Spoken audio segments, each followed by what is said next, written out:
सुप्रभात बच्चों। आज हम राम लक्ष्मण परशुराम संवाद का छठा पैरा करेंगे। देखो इसकी व्याख्या। कहेऊ लखन मुनि शीलु तुम्हारा। अब लक्ष्मण जी कहते हैं कि हे मुनि, आपके शील को नहीं जान विदित संसार। इस संसार में को नहीं जानता। माता पिता ही उरीन भय निके। आप माता पिता के ऋण से तो मुक्त हो गए हैं। गुर ऋणु रहा सोचू बढ़ जी के।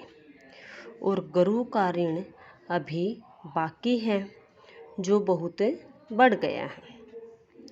सो जनु हमारे ही माथे काढ़ा।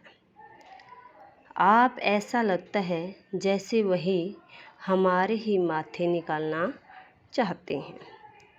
दिन चले गए ब्याज बढ़ बाढ़ा। बहुत दिन बीत गए इसलिए उसका ब्याज भी बहुत बढ़ गया है। अब आनिए व्यवहारिया बोली। अब किसी हिसाब किताब करने वाले बनिए को बुला लीजिए। तुरंत देव मैं थैली खोली। मैं अपनी थैली को खोलकर तुरंत उसे दे दूंगा। सुने कटु वचन कुठार सुधारा। लक्ष्मण के कठोर वचनों को सुनकर परशुराम जी ने अपने फरसे को सुधार कर हाथ में ले लिया। हाय हाय सब सभा पुकार। सारी सभा हाय हाय पुकारने लग गई। भृगुवर परशु देखाओ बहु मोही। हे भृगुवंशी परशुराम जी, आप बार बार मुझे अपना फरसा दिखा रहे हैं। विपर विचारो बचो नृपद्रोही। हे राजाओं के शत्रु, मैं अभी तक आपको ब्राह्मण समझकर बचा रहा था। मिले न कभू सुभट रन गाड़े।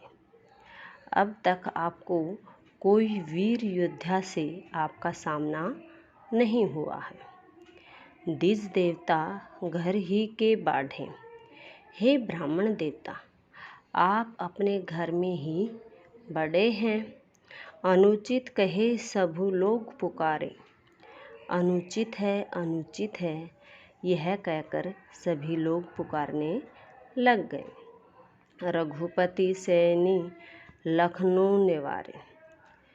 इस पर रघुपति श्री राम ने संकेत करते हुए लक्ष्मण को रोक दिया।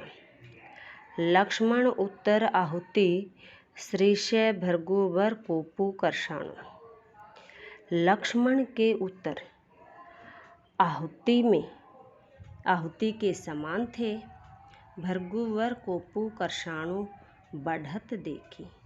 इसमें भृगुवंशी यानी परशुराम जी के क्रोध को बढ़ते हुए देखकर जल सम वचन बोले रघुकुल भानु।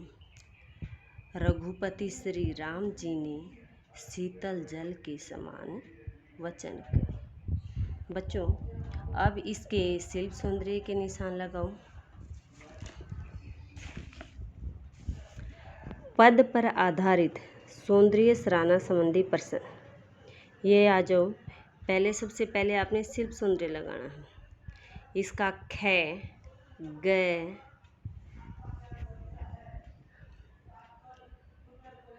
घ, अड़, च, छ और इसके बाद ठ विवक्षा, विक्रोक्ति, उपमा और अनुप्रास आदि अलंकारों का प्रयोग किया है।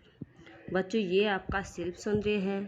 भाव सौंदर्य अर्थ ग्रहण संबंधी का पहले प्रश्न का उत्तर। लक्ष्मण ने परशुराम से व्यंग्य शैली में बात करते हुए कहा था।